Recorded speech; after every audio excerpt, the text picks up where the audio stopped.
Hello students,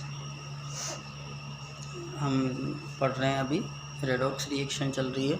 और redox reaction में हम 3 एग्जांपल्स आपको देख चुके हैं, अभी एक एग्जांपल और देखेंगे।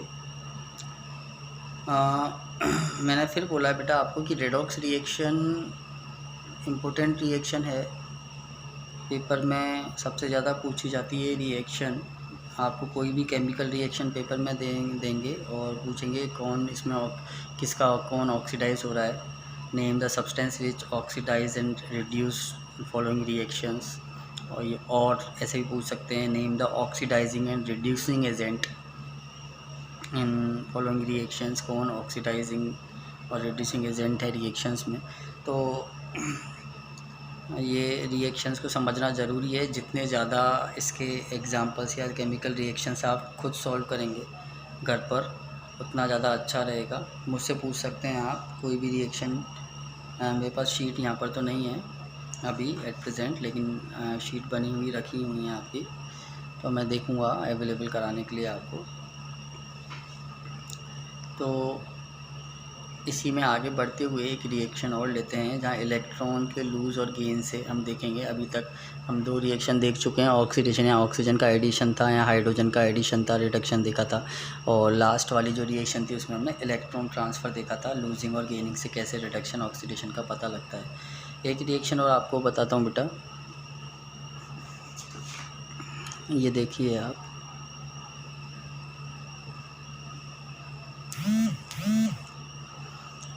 ऊपर आपको एक रिएक्शन दिख रही है यहाँ पर।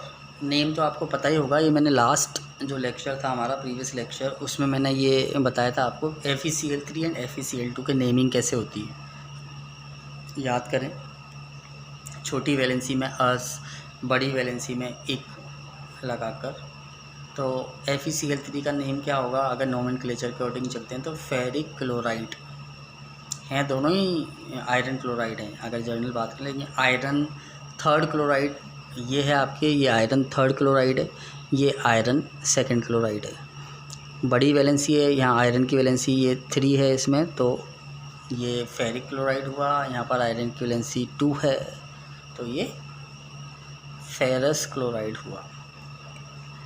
कैसे मूव होगा देखो, यहाँ पर +3 से +2 में आए हम, देख रहे हैं आप जहाँ एरो लग रहा है। FeCl3 से FeCl2, FeCl3 में +3 वैलेंसी में आयरन और FeCl2 में +2 में, तो यहाँ पर एक इलेक्ट्रॉन गेन कर लिया है, तो वैलेंसी आपकी जो इलेक्ट्रॉन्स हैं वो बढ़ गए हैं आयरन के पास। FeCl2 में +3 था, एक इलेक्ट्रॉन गेन किया, तो एक इलेक्ट्रॉन की जो यहाँ पर 3 इलेक्ट्रॉन की कमी थी, यहाँ 2 ही इलेक्ट्रॉन की कमी है आयरन के पास। भाई अगर प्लस में है यानी इलेक्ट्रॉन डेफिशिएंट है, उसके पास इलेक्ट्रॉन की कमी है, उसने लूज़ किए हुए हैं इलेक्ट्रॉन, तो वहाँ उसने 3 इलेक्ट्रॉन लूज़ किए हुए हैं, यहाँ इसमें 2 ही किए हैं, यानी एक इलेक्ट्रॉन इसने गेन कर लिया। तो जब गेनिंग हुई है तो गेनिंग ऑफ इलेक्ट्रॉन क्या कहलाता है? रिडक्शन। पढ़ चुके हैं बेटा आप कि गेनिंग ऑफ इलेक्ट्रॉन रिडक्शन कहलाता है। उसी के बाद यहाँ पर मैंने oxidising agent and reducing agent भी आपसे डिस्कस किए हैं साथ में, कि जिन सब्सटेंस का ऑक्सीडेशन हो रहा है वो रिड्यूसिंग एजेंट होंगे और जिनका रिडक्शन हो रहा है वो ऑक्सीडाइजिंग एजेंट होंगे। तो ऑक्सीडाइजिंग एजेंट यहाँ पर क्या होंगे? द सब्सटेंसेस में क्या क्या चीज़ आ सकती है? एटम, आयन या मॉलिक्यूल, कुछ भी हो सकते हैं, एटम भी हो सकते हैं, आयन भी हो सकते हैं और मॉलिक्यूल भी हो सकते हैं। दैट गेन्स इलेक्ट्रॉन, जो इलेक्ट्रॉन को गेन करें। तो जो इलेक्ट्रॉन को गेन करेंगे वो क्या होंगे बेटा? आपके ऑक्सीडाइजिंग एजेंट, क्योंकि ये गेन कर रहे हैं, गेन करने वाले का रिडक्शन होता है और रिडक्शन का मतलब ऑक्सीडाइजिंग एजेंट, तो यहाँ पर गेन कर रहे हैं इसलिए ये ऑक्सीडाइजिंग एजेंट हैं।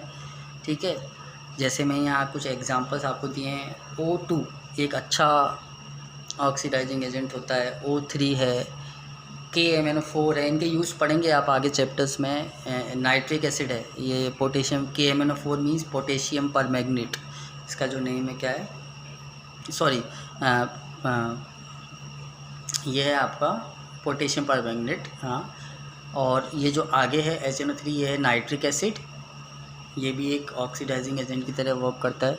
CuO कॉपर ऑक्साइड एक अच्छा ऑक्सीडाइजिंग एजेंट है। क्रोमिक ऑक्साइड हुआ CrO3, इसको क्रोमिक ऑक्साइड बोलते हैं, ये भी अच्छा ऑक्सीडाइजिंग एजेंट है। तो ये ऑक्सीडाइजिंग एजेंट काम आते हैं किसी भी चीज़ को रिडक्शन के लिए, रिडक्शन में हेल्प करते हैं। और सबसे पेपर में पूछा जाता है 1 मार्क का क्वेश्चन कि name the strongest oxidising agent. तो जितने भी हेलोजेंस हैं वो अच्छे ऑक्सीडाइजिंग एजेंट हैं, लेकिन सभी को मिलाकर हेलोजेंस में मैंने अदर ऑक्सीडाइजिंग एजेंट की मैं बात करूं तो फ्लोरीन आपका एक बहुत अच्छा ऑक्सीडाइजिंग एजेंट है। उसका रीज़न ये है कि इसकी साइज़ एक तो छोटी होती है, साइज़ बहुत कम होती है, और इलेक्ट्रॉन जो है इसकी जो वैलेंसी है वो -1 है छोटी साइज़ में, इलेक्ट्रॉन गेन इजीली कर लेता है। तो इलेक्ट्रॉन इसकी शेल जो है बिल्कुल जस्ट न्यूक्लियस के पास है, जल्दी इलेक्ट्रॉन को गेन करेगा। तो इसीलिए फ्लोरीन जो है एक सबसे अच्छा ऑक्सीडाइजिंग एजेंट की फॉर्म में आता है। हमने यही बोला है कि जो अच्छा गेन करे इलेक्ट्रॉन्स को वो अच्छा ऑक्सीडाइजिंग एजेंट होता है। तो फ्लोरीन सबसे जल्दी करेगा क्योंकि इसकी शेल जो है वो न्यूक्लियस के पास है, आउटरमोस्ट शेल में 7 इलेक्ट्रॉन है, एक इलेक्ट्रॉन ही इसको चाहिए ऑक्टेट कंप्लीट करने के लिए ओनली। तो एक इलेक्ट्रॉन को इजीली जल्दी से ये गेन करता है और एक अच्छा ऑक्सीडाइजिंग एजेंट की तरह वर्क करता है। उसी तरह हम बात करते हैं रिड्यूसिंग एजेंट की। Just opposite of oxidising agent the substance that loses electron, जो जितनी जल्दी इलेक्ट्रॉन को लूज़ करेगा वो उतना ही अच्छा रिड्यूसिंग एजेंट होगा। तो यहाँ कुछ एग्जांपल्स ले सकते हैं रिड्यूसिंग एजेंट की हम। जितने भी मेटल्स हैं आपके वो एक अच्छे रिड्यूसिंग एजेंट होते हैं, जैसे सोडियम है, जिंक, आयरन, एल्यूमिनियम, ये सारे अच्छे रिड्यूसिंग एजेंट की तरह वर्क करते हैं सारे मेटल्स। वेट अ मिनट बेटा।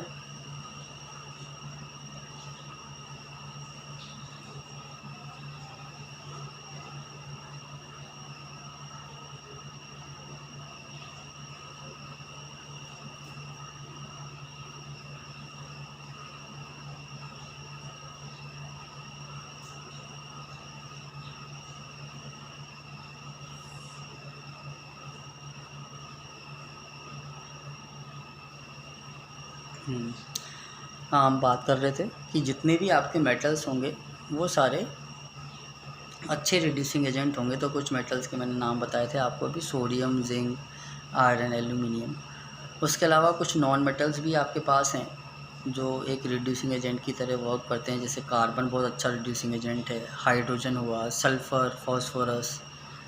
तो ये नॉन मेटल्स भी अच्छे रिड्यूसिंग एजेंट होते हैं। कुछ कंपाउंड्स हैं आपके हाइड्राइड्स हैं, जैसे सोडियम का hydride NaH, sodium hydride, lithium hydride एक अच्छा रिड्यूसिंग एजेंट है। तो और सबसे स्ट्रॉन्गेस्ट रिड्यूसिंग एजेंट की बात करें तो वो है लिथियम। रीज़न लिथियम का एटॉमिक नंबर आपके 3 है और 2 और 1, छोटी साइज़ है, जल्दी से इलेक्ट्रॉन को लूज़ करेगा और एक अच्छा स्ट्रॉन्ग रिड्यूसिंग एजेंट की तरह वर्क करेगा। तो इस तरह से आपके ये ऑक्सीडाइजिंग एंड रिड्यूसिंग एजेंट वाले जो टॉपिक हैं ये भी ख़त्म हो गए। तो लास्ट जो रिएक्शन थी आपकी रेडॉक्स रिएक्शन, वो भी पूरी तरह से ख़त्म हो चुकी है। 5 टाइप ऑफ केमिकल रिएक्शन हम यहाँ देख चुके हैं। कॉम्बिनेशन रिएक्शन और एडिशन रिएक्शन भी बोलते हैं इसे।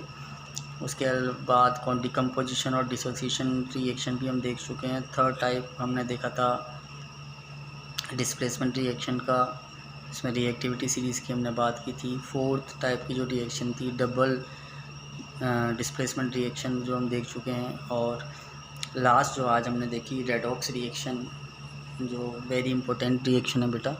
तो 5 रिएक्शंस हम यहाँ 5 टाइप ऑफ रिएक्शन हम देख चुके हैं। 2 टॉपिक्स आपके इसमें बचे हुए हैं इस चैप्टर में। रिएक्शंस के अलावा थ्योरेटिकल टॉपिक्स हैं हम देखेंगे। कोरोजन एक टॉपिक है, यहाँ पर रस्टिंग हम पढ़ेंगे, और एक टॉपिक है आपका रेंसिडिटी। 2 टॉपिक पर हम और बात करेंगे नेक्स्ट लेक्चर में। तो ये 5 टाइप ऑफ रिएक्शन आपको देखनी है, इसको समराइज़ करना है चैप्टर को। मिनिमम जो मैं आपको रिएक्शन शीट दूंगा, या मेरे पास अगर होती तो मैं देता आपको, अभी शायद मुझे मंगवानी पड़ेगी। तो वो रिएक्शन शीट में मिनिमम 60 to 70 रिएक्शंस उसमें लिखी हुई हैं, ओनली केमिकल रिएक्शंस शीट में। तो वो सॉल्व करनी है आपको। आपका पूरा चैप्टर कवर है उन रिएक्शंस के अंदर जो हम देखेंगे शीट। और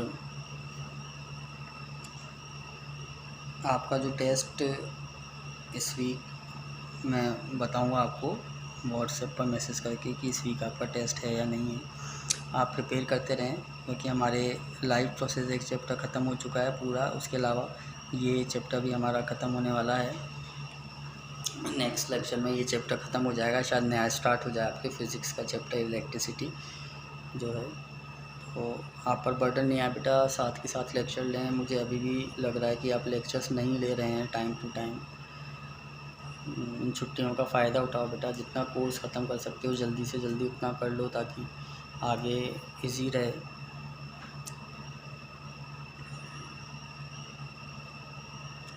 और आप कोई डाउट पूछने हैं तो आप मुझसे पूछ सकते हैं थ्रू व्हाट्सएप या कॉल करके। तो इसे ख़त्म करें बेटा, 5 टाइप ऑफ रिएक्शन आपकी हो चुकी है। Thank you.